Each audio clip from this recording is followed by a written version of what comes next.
pinaglaban sa loob ng Kongreso kung ito nga ba ay tao ang sentro. Ano po? At lumabas yan, ano? Dapat. Oo. Mamaya sinay lang, wala na. Diba? Sinay, tapos wala na, hindi na gumalaw. O kaya, sayang lang sir, kung ano-ano lang, binatago lang ang pangalan ng kalsada. Ay, mga hindi po gano'n. Human development yun. Tao ang sentro, tao makikinabang. Yan. So, sa mga nakikinig natin, lalo sa mga taga-probinsya, ayan po, ang PLCPD po ang nangunguna dyan, champion sa pagdating sa usapin na ganito, no, Miss Pace? Opo, Miss Pace. At binabanggit ko kaya, sabihin ko kung saan ang sila makakasali. Siguro din sa iba kung gusto nilang magtanong, di ba yung mga nasa kanayunan? Siyempre, cellphone yan, ano?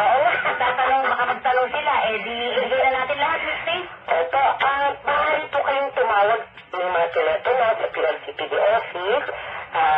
Siyempre, ito po ay 925-1800-921-1044. O, sa cellphone ko po. Dahil may mga lahat, may cellphone na ngayon. Kahit sa kanayunan, sa 0921-380-4174. Ulitin ko po, 0921-380-4174. Ayan po, maaari niyo po akong talaga kung kayo po makatanungan. Kung ngayon, yun naman pong lumat, di ba, Mr. Dito sa Metro Manila, narinig din naman tayo.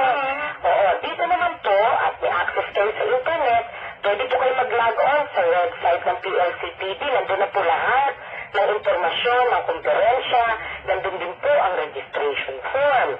Pwede rin po kayo mag-rehistro online o pwede nyo rin i-print at i-fax sa amin sa nabanggit ko ng telepono 921-1044-925-1800. Yung po aming website ay www.plcpdfound. Diretso po yan. plcpdfound.org. Okay. Pakilin natin ulit yung website natin. www.plcpd.Papa-Lima-Charlie-Papa-Delta. PLCPD Found. Parang foundation po. Found.org. Yan po ang website ng PLCPD. Nandiyan po sa loob lahat ng informasyon tungkol sa conferential darating. At yun din po ang mananatiling website na mag-guide sa ating lahat dun sa sinasabi nating tracking. So, ano na nangyayari sa Kongreso. Okay. At saka may press conference pala kayo ng August 15. At kami dyan para i-cover natin. Iimbitahan po natin lahat ng kaibigan ng media. Hindi lang siguro para mag-cover, iimbitahan din pong lumahok. Okay. Maaari din po kayong lumahok ng media. Meron din namang mga agenda, di po ba? Maaari din po kayong lumahok sa konferensya na ito. Okay, thank you very much. At po si Ms. Faith Bacon, manager ng capability building ng PLCPD. Thank you very much. Thank you, Mr. Okay. At sumunod dyan, ito pa rin panayam naman natin, ano, doon sa aking undersecretary ng The Forum for Family Planning. Walang iba kundi si Yusek Ben De Leon. Yan, ha? Hello? Hello, magandang hapon, sir. Dito po tayo sa programa natin. Okay, ang maririnig po natin ngayon ay ang presidente ng The Forum for Family Planning. Walang iba kundi ang aking paborito, si Mr. Ben De Leon. Salamat po. Magandang araw po, sir. Sir, tayo maririnig sa buong mundo sa labas at siyempre sa mga kanayunan, sir, by a short way. Okay, thank you. Thank you very much. I hope I'll be able to be of use to them. Ay, sir, siguro. Radio interview today. Okay, sir, siguro, batiin muna natin yung ating mga mamamayan dito sa atin, no, na nakikinig sa atin ngayon mula sa Luzon, Visayas, Mindanao. Magandang hapon sa inyo pong lahat. Ako'y bumabati ng ano ba ibabati ko sa kanila? Magandang araw, sir. Ha? Magandang araw. Kahit na paminsan-minsan bumubugso yung ating ulan. Lalo na sa mga kanayunan, sir, ngayon, medyo maulan pa rin. At at least yung ulan ngayon maganda dahil that is going to give water to our plants. No? Opo, sir, environment naman yan. Abundant supply of water. Okay, sir, sa mga yung mga OFWs naman natin, siguro batiin niyo na rin po. Magandang hapon po sa inyo lahat, sa ating mga heroes ng OFW.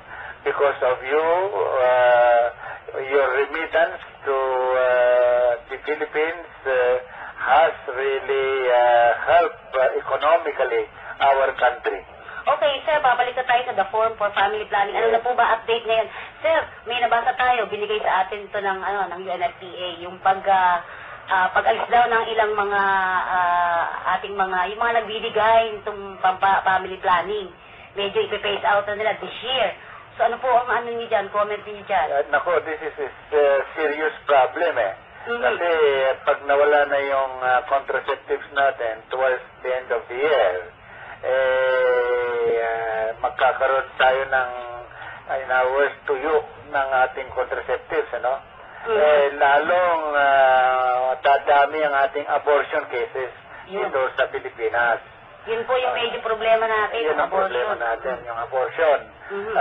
So ngayon, ang kailangan ang gobyerno dapat sagutin itong serious problem na ito.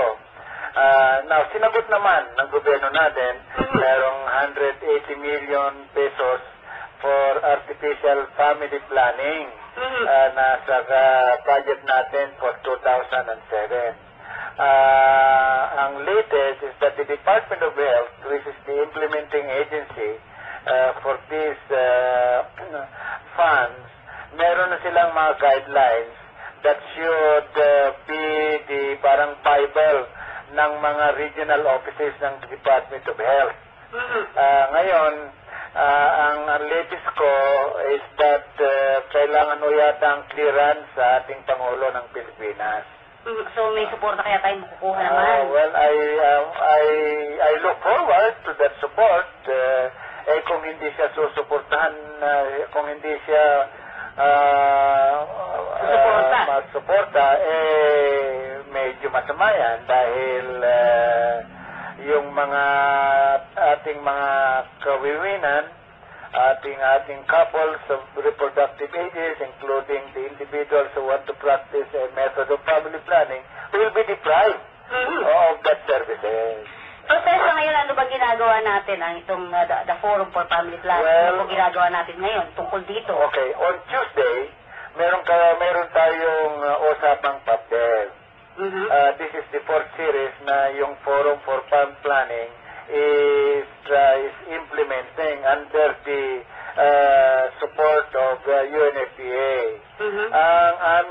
Ang ating tatalakayin will be donors commodity phase out and the challenge to limit population growth. Kinumbida namin dito yung masigasig na ng DOS, si Dr. Yolanda Oliveros, parang sabihin sa atin kung ano yung katotohanan tungkol doon sa 180 million artificial family planning budget.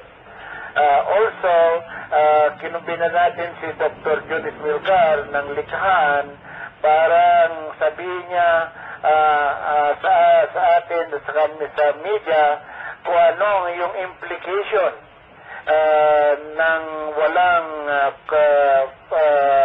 contraceptives sa atin, sa mga kababaihan.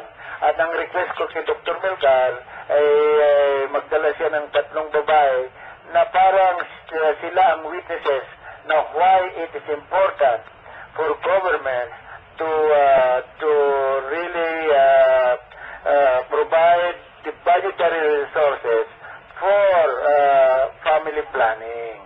At saka dito naman sa local chief executives, we have invited the former Mayor Calderon, who is now the Secretary General of the League of Municipalities, no? Silang tatalakay sa problemang ito. So, sir, sa ngayon, napaka-alarming yan sa atin pagka-phase out nitong ating mga donors na ito, no? So, sir, para ma-prevent natin yan, ano ba yung pwede natin gawin? Yung prevention, worst comes to worst, ano? Naku, alam mo naman kung tayo ay, sana disiplinado lahat ng mga tao dito sa Pilipinas. Nako, kung disiplinado lahat, pwede na yung natural family planning. Hindi disiplinado yung mga ating mga kababayan Ayun na po. kahit na they say